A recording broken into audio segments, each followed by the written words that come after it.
এখনো সে বৃন্দাবনে বাঁশি বাজে রে,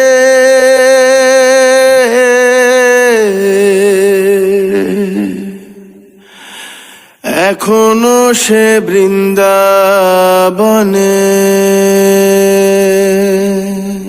কৃষ্ণ হরে কৃষ্ণ, কৃষ্ণ কৃষ্ণ হরে হরে, হরে রাম রাম রাম হরে হরে, হরে কৃষ্ণ কৃষ্ণ কৃষ্ণ হরে হরে, হরে রাম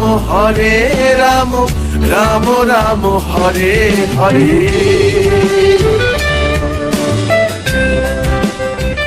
হ্যালো বন্ধুরা, তোমরা সবাই কেমন আছো? আশা করি তোমরা সবাই খুব ভালো আছো। অন্যান্য দিনের মতো আজ আবার আমরা চলে এসেছি তোমাদের কাছে একটা নতুন ব্লগ নিয়ে। সবার প্রথমে সবাইকে জানাই ঝুলন উৎসবের শুভেচ্ছা। ঝুলন উৎসব উপলক্ষে আজ আমি আর আমার ভাই বিশ্ব তোমাদের নিয়ে যাব কলকাতার খুবই কাছে কল্যাণীতে।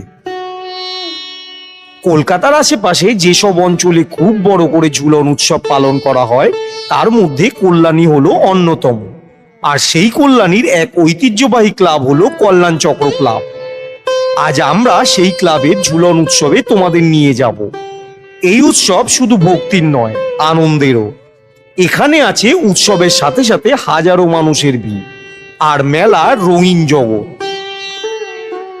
ঝুলন যাত্রা মূলত রাধাকৃষ্ণের দোলযাত্রা উৎসব। শ্রীকৃষ্ণ জন্মাষ্টমীর আগে শ্রাবণ মাসে এই উৎসব পালিত হয়। প্রাচীনকাল থেকেই কল্যাণী ও আশেপাশের মানুষ এই উৎসবকে ঘিরে মিলিত হন এবং নানান আলোকসজ্জায় আর মেলার আনন্দে মেতে ওঠেন সবাই।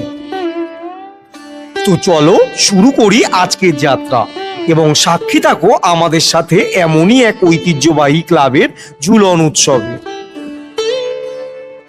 তো এই জায়গায় তোমরা কিভাবে যাবে, ঝুলন উৎসব কতদিন চলবে, এই সমস্ত তথ্য তুলে ধরবো আমার আজকের এই ভিডিওর মাধ্যমে। তো ভিডিওটি স্কিপ না করে পুরো ভিডিওটি দেখতে থাকো। আর ভিডিওটি ভালো লাগলে একটা লাইক, কমেন্ট আর তোমাদের বন্ধুদের সাথে শেয়ার করে আমাকে ভালোবাসা আর আশীর্বাদ করো। তোমাদের ভালোবাসা আর আশীর্বাদ আমাকে অনেক উৎসাহিত করে ভবিষ্যতে আরো ভালো ভালো ভিডিও বানানোর জন্য। আর যারা আমার চ্যানেলে নতুন তারা আমার চ্যানেলটিকে সাবস্ক্রাইব করো আর পাশে থাকা বেল আইকনটিতে প্রেস করো, যাতে করে আমার চ্যানেলে যে কোনো ভিডিওর নোটিফিকেশন সবার আগে তোমাদের কাছে পৌঁছে যায়। আর যারা আমায় চেনো না তাদের জন্য আমি রণজিৎ, আর তোমরা আছো আমার চ্যানেল বং রণজিতে।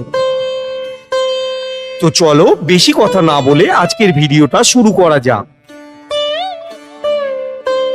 আজকের ভিডিও শুরু করব সোদপুর স্টেশন থেকে।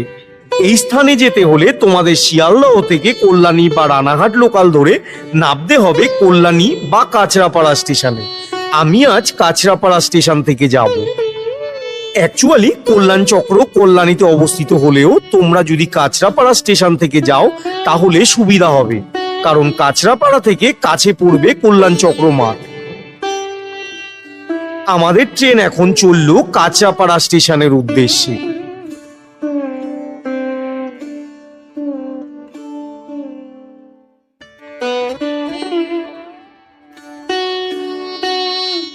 অবশেষে আমরা এখন এসে পৌঁছালাম কাঁচরাপাড়া স্টেশনে। আর এখান থেকে আমাদের যেতে হবে 3 নাম্বার প্ল্যাটফর্মের ওই দিকে। আর ওখান থেকে বেরিয়ে দেখতে পাবে টোটো স্ট্যান্ড। আর ওই টোটো স্ট্যান্ড থেকে তোমাদের যেতে হবে কল্যাণ চক্র মাঠ। ভাড়া পড়বে 20 টাকা জনপ্রতি। সময় লাগবে 15 মিনিটের মতো। আমাদের টোটো এগিয়ে চললো আজকের ডেস্টিনেশন মানে কল্যাণীর কল্যাণ চক্র মাঠের ঝুলন উৎসবের দিকে।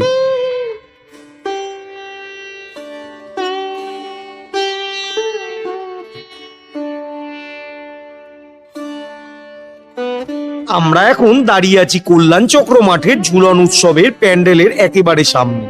তোমরা দেখতেই পাচ্ছ আমার পেছনে কল্যাণ চক্র মাঠের ঝুলন উৎসবের পূজা প্যান্ডেল।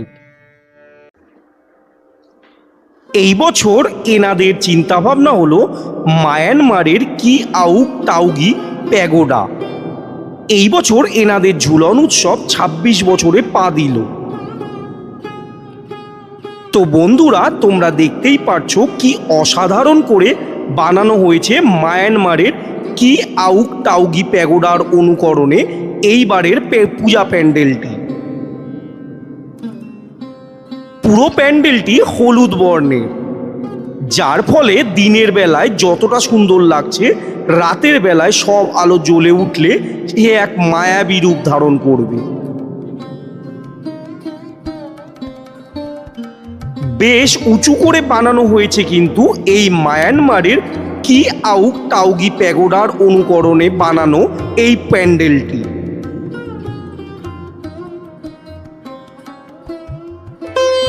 অসাধারণ কারিগরি দক্ষতায় বানানো হয়েছে এই প্যান্ডেলটি।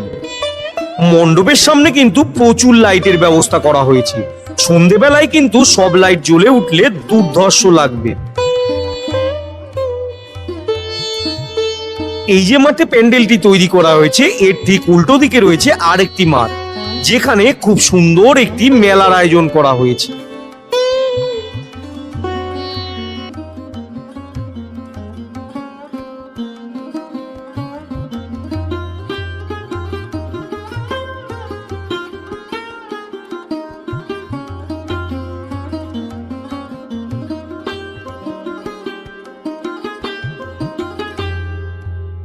দেখো বন্ধুরা, আজ ঝুলন উৎসবের সকালবেলায় এখানে এক প্রভাত ফেরির আয়োজন করা হয়েছে। চলো সেটা একটু তোমাদের দেখিয়ে নিই।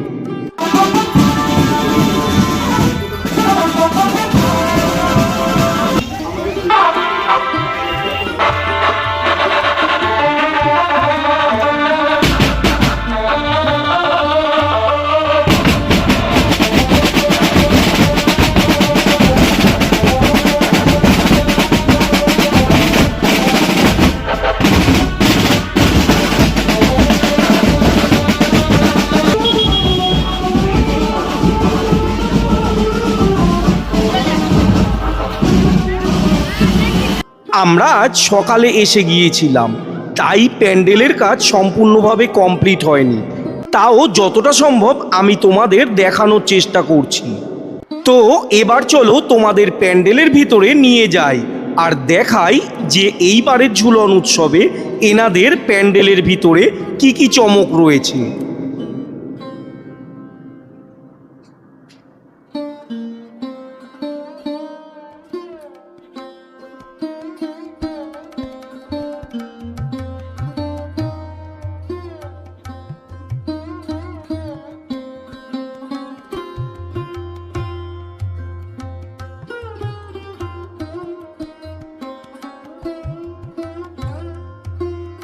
প্যান্ডেলে ঢুকেই সবার প্রথমে চোখে পড়বে শ্রী শ্রী রাধাকৃষ্ণের যুগল মূর্তি। খুব সুন্দর লাগছে কিন্তু দেখতে। সুন্দর একটি দোলনায় বিরাজমান শ্রী শ্রী রাধাকৃষ্ণ। তবে এখনো এটা কমপ্লিট হয়নি। কমিটির মেম্বাররা খুব দ্রুত সেই কাজ কমপ্লিট করার চেষ্টা করছেন। আর শ্রীকৃষ্ণের যুগল মূর্তির পাশে রয়েছে দুই সখী।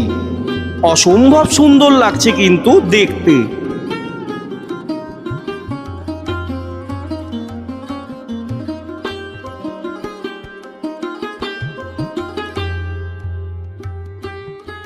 আর এরপর থেকেই কিন্তু শুরু হয়ে গেল বিভিন্ন পৌরাণিক কাহিনী। চলো এক এক করে তোমাদের সেগুলো দেখিয়ে নিয়ে আসি। এখানে প্রথমেই যেই দৃশ্যটি দেখতে পাওয়া যাচ্ছে, এটি হলো ভগবান শ্রীকৃষ্ণ জন্মানোর পর বাসুদেব যখন শিশু কৃষ্ণকে মাথার উপর তুলে যমুনা পার হচ্ছিলেন, তখন মহাবিশাল শেষনাগ তার ফণা বিস্তার করে শ্রীকৃষ্ণের মাথার ওপর ছায়া হয়ে দাঁড়ালেন। প্রবল বৃষ্টি থেকেও রক্ষা করলেন পরম প্রভুকে। সেই পৌরাণিক কাহিনীর দৃশ্যটিও খুব সুন্দর করে ফুটিয়ে তোলা হয়েছে এখানে। এরপরে যে দৃশ্যটি দেখতে পাওয়া যাচ্ছে সেটা হলো, এই দৃশ্যে তুলে ধরা হয়েছে সমাজ সংস্কারক ঈশ্বরচন্দ্র বিদ্যাসাগরের নারী শিক্ষা ও সমাজ কল্যাণের উদ্যোগ। সেই সময় সমাজে মেয়েদের শিক্ষার সুযোগ ছিল খুবই সীমিত। বিদ্যাসাগর বিশ্বাস করতেন সমাজের উন্নতির জন্য নারী শিক্ষা অত্যন্ত জরুরি, তাই তিনি মেয়েদের শিক্ষার প্রসারে গুরুত্বপূর্ণ ভূমিকা নেন এবং সমাজের নানা কুসংস্কার ও অন্যায় যেমন বাল্যবিবাহর বিরুদ্ধে লড়াই করেন। এই দৃশ্যটি আমাদের মনে করিয়ে দেয় শিক্ষাই মানুষকে আলোর পথে নিয়ে যায় এবং শিক্ষিত সমাজই একটি সুন্দর ভবিষ্যৎ গড়ে তুলতে পারে। এরপরে যেই দৃশ্যটি দেখতে পাচ্ছি সেটা হলো এখানে কবিগুরু রবীন্দ্রনাথ ঠাকুরের সাহিত্য ও দর্শনকে কেন্দ্র করে একটি সুন্দর দৃশ্যসজ্জা দেখা যাচ্ছে। এখানে মাঝখানে রবীন্দ্রনাথের পোশাকে একটি মূর্তি, যিনি হাতে গীতাঞ্জলি বই নিয়ে দাঁড়িয়ে আছেন, আর পেছনের দেওয়ালে রবীন্দ্রনাথের লেখা ও তার প্রতিকৃতি আঁকা রয়েছে। পাশে গীতাঞ্জলি, সোনার তরী ও গল্পগুচ্ছর প্রতীকী বই রাখা রয়েছে। সব মিলিয়ে দৃশ্যটি রবীন্দ্রনাথের সাহিত্য, কবিতা ও বাংলা সংস্কৃতির প্রতি শ্রদ্ধা নিবেদনের একটি সুন্দর উপস্থাপনা। বন্ধুরা, তোমরা সামনে যে দৃশ্যটি দেখতে পাচ্ছ সেটি আমাদের ইতিহাসের এক অত্যন্ত গুরুত্বপূর্ণ ও বেদনাদায়ক অধ্যায়, সতীদাহ প্রথার প্রতিচ্ছবি। সেই সময় স্বামীর মৃত্যুর পর অনেক বিধবাকে জোর করে চিতায় বসিয়ে দেওয়া হতো। এই অমানবিক প্রথার বিরুদ্ধে দৃঢ়ভাবে প্রতিবাদ করেছিলেন সমাজ সংস্কারক রাজা রামমোহন রায়। তার নিরলস আন্দোলন ও প্রচেষ্টার ফলেই 1829 সালে সতীদাহ প্রথা আইন করে নিষিদ্ধ হয়। এই দৃশ্য তাই শুধু ইতিহাস নয়, সমাজ পরিবর্তনের এক সাহসী সংগ্রামের স্মারক। এরপরে এখানে যে দৃশ্যটি ফুটিয়ে তোলা হয়েছে সেটি হলো এখানে ভারতের প্রখ্যাত বিজ্ঞানী ও প্রাক্তন রাষ্ট্রপতি ডক্টর এপিজে আব্দুল কালামের অবদানকে তুলে ধরা হয়েছে। পেছনে ইসরোর রকেটের ছবি ভারতের মহাকাশ ও ক্ষেপণাস্ত্র প্রযুক্তিকে তার গুরুত্বপূর্ণ ভূমিকা এবং দেশের বিজ্ঞান ও প্রযুক্তির অগ্রগতির প্রতীকী হিসাবে দেখানো হয়েছে। এরপর এখানে নেতাজি সুভাষচন্দ্র বসু ও আজাদ হিন্দ ফৌজের ঐতিহাসিক সংগ্রামের দৃশ্য তুলে ধরা হয়েছে। নেতাজিকে ঘোড়ার পিঠে আজাদ লেখা পতাকা হাতে দেখা যাচ্ছে এবং পেছনে আজাদ হিন্দ ফৌজের সৈনিকদের সারি, আর পাশে ইন্ডিয়া গেটের একটি প্রতিকৃতিও রয়েছে। সব মিলিয়ে এটি ভারতের স্বাধীনতা সংগ্রামে নেতাজি ও আজাদ হিন্দ ফৌজের সাহসী ভূমিকার প্রতীকী উপস্থাপনা। এরপর যে দৃশ্যটি দেখা যাচ্ছে সেটা হলো 1893 সালের শিকাগো বিশ্বধর্ম মহাসভার। এখানে স্বামী বিবেকানন্দ বিশ্বমঞ্চে ভারতীয় সংস্কৃতি, বেদান্ত ও ধর্মীয় সম্প্রীতির বার্তা তুলে ধরেছিলেন। তার ঐতিহাসিক বক্তব্য ভারতকে বিশ্বের দরবারে এক নতুন পরিচয় এনে দিয়েছিল। সত্যি সব মিলিয়ে এইবারের ঝুলন যাত্রায় এনাদের চিন্তা ভাবনাকে কুর্নিশ না জ্বালানোই নয়। সত্যি অসম্ভব সুন্দর লাগলো। আর এই দিকে রয়েছে এই ঝুলন উৎসবের শো স্টপার। এই যে সামনে দেখতে পাচ্ছ একটি স্টেজের মতো, এখানে রাত্রে লাইট অ্যান্ড সাউন্ডের মাধ্যমে জীবন্ত শ্রীকৃষ্ণের বিভিন্ন যাত্রাপালা নিবেদন করা হবে। আর এখানে দেখো উপরের দিকটা কত সুন্দর করে ডেকোরেশন করা হয়েছে। সত্যি অসাধারণ বললেও কম বলা হবে। এই বছর সকালবেলায় এসেছিলাম, তাই তোমাদের রাতের আলো আর লাইট অ্যান্ড সাউন্ড দেখাতে পারলাম না। এখানে এসে মনে হলো আমি যেন আমার শৈশবে ফিরে গেছি।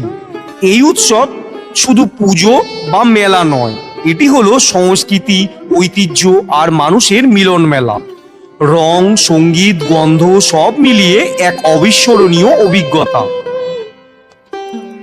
তো বন্ধুরা, এই ছিল কল্যাণী কল্যাণ চক্র মাঠের ঝুলন উৎসব 2026-এর কিছু ঝলক। এত সুন্দর ঝুলন উৎসবের ভিডিও তোমাদের কেমন লাগলো তা কমেন্ট সেকশনে জানাতে ভুলো না কিন্তু।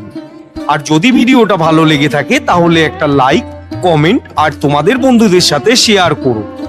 আর যারা আমার চ্যানেলে নতুন তারা আমার চ্যানেলটিকে সাবস্ক্রাইব করো আর পাশে থাকা বেল আইকনটিতে প্রেস করো, যাতে করে আমার চ্যানেলে যে কোনো ভিডিওর নোটিফিকেশন সবার আগে তোমাদের কাছে পৌঁছে যায়। তাহলে আজ এই পর্যন্তই, আবার দেখা হবে পরের কোনো ভিডিওতে। ততক্ষণ ভালো থেকো আর সুস্থ থেকো। টাটা।